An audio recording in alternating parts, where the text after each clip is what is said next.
and think back memories? I mean, some of them have actually apologised for it, which was grateful, but only a couple of them have done it. I don't expect anybody to apologise for that, because obviously it's embarrassing, and when you're adults you grow up and you change, but I do appreciate that a couple of people have had the guts to do that, which was nice, but it's definitely something that never leaves you. It definitely affects your personality and affects how the person you're going to be, and some people don't even make it to this age because of bullying crap. It's exactly. And sometimes I'm surprised that I don't know how I made it through, because the anxieties that I felt just going outside my front door to go to school and to go to college and to even go in the town to shop, even when I was like past all the school days and like when I was like 20, 21 years old, it was terrible. It was like I never left school.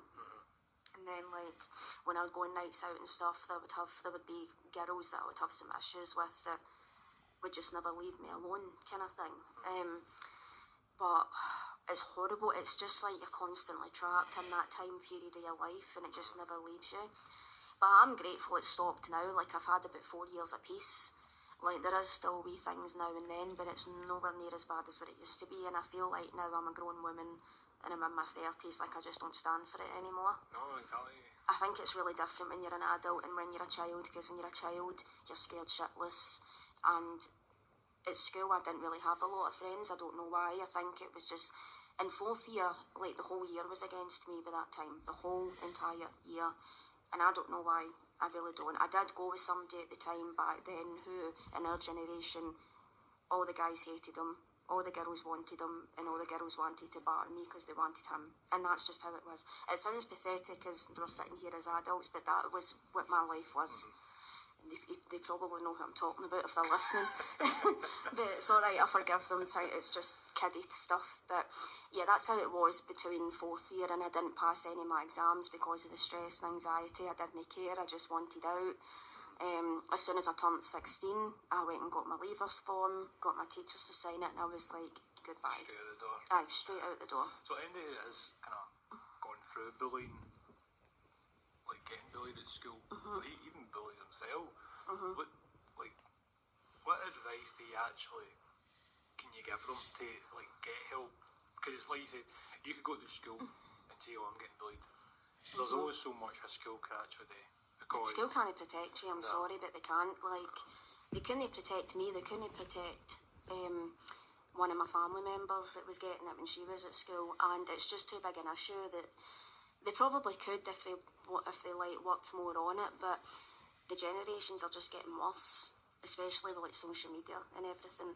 But when I was at school, whenever I went and told anybody I was a grass, I get done in for being a grass, and that's always been a thing. If you're a snitch, you get stitches, you know all that crap. But at the end of the day, nobody should have to tolerate that or live in that fear all the time. Even people as adults like still have to deal with that. Like, I honestly, my mum, like, she felt terrible sending me out the door every day, but she knew if she'd never done it, I would never have been able to learn from it, grow from it, and deal with it, and eventually learn to stick up for myself, which did happen. It might have took me a long time. Like, for some people, it just takes longer than others. Like, sadly for me, it took till I was about 28, 29 years old. But I think it really takes a really good strength about you as well. Like, you live and you learn. And it's terrifying when you're the only person in a group round about you, shouting at you, egging people on to hit you and punch you and pulling your hair. But you know what? I'm still here. And I think some people don't make it because of bullying and stuff, but the only advice I can give you is stand up for yourself. And as long as you hit back, people will see that and they will eventually realise that you can't be messed with. And they could hit you with a bunch of people, like they could hit you by yourself. And I think this is what people worry about nowadays especially, is that if you don't hit back and if you don't win, then you're always a loser. But as long as you keep showing people that you can defend yourself, then you're winning. And that's the biggest mistake I made in school, because I never done that. There was one occasion where, when I was 15, and this was all over the guy I was with at the time, and I get attacked in the changing rooms, and it was just me and her, and I was getting the better of her. And because the girls were shocked and they didn't like that, somebody else jumped in, and then I got jumped. But then after that, I started to get a bit more respect. And unfortunately, that's just the sad world we live in. But it's not about winning, it's about showing people that, you know, you can stand up for yourself. Like, I've never agreed with violence. No, I'm not a person that likes to go out and fight anything, but no.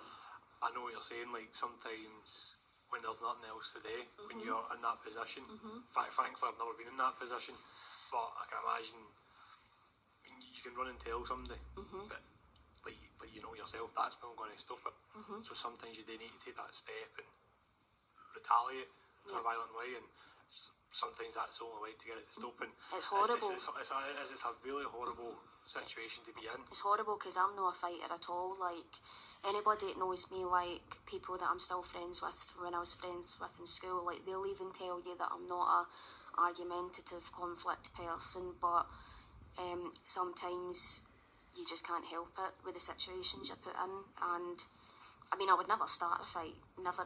Like, I'm not a fighter at all, it's not in me, but at the same time, I'm not going to stand there and take anything either. And I think nowadays people are just so consumed with, oh well, if you don't, especially with bullying, if you don't batter somebody, then you're still a loser, if that makes sense. But I really think there needs to be more awareness on the effect it has on people's mental health, especially kids, because especially suicide rates and stuff as well, because it's fear, like it's sheer fear. Like one of my family member, when she was at school, she came home in tears saying there was people following her home, and I went outside and there was about 17 people waiting on her around the corner. 17 people against one person. It's horrifying, it's terrifying, and there's just not enough education and awareness into the mental damage that it actually causes people. And sometimes it does work, sometimes it doesn't. And obviously bullies bully for all different reasons. Like, it might be jealousy, they might be manifesting something that's dark that's going on with them, it might be home life. But I really feel like teachers and parents, everything, like, they need to be stricter, they need to come in more, they need to really educate, like, the damage that this has in people. You mentioned earlier on that you came on well really early. What age were you when that happened? Well, now I've got quite a few diagnoses, but back at the beginning, when I was born with a rare genetic disorder called Phenylketonuria. It's called PKU for short. It's very rare. In Britain, there's only 2,000 sufferers, but in America, it's really big. What is it? So it's like basically like a metabolic disorder. So it's to do with protein. So the body can't break down protein properly. Right. So I'm not supposed to eat meat, fish or dairy, and I'm meant to eat like very low protein foods, prescription foods, take a supplement every day, which is horrible.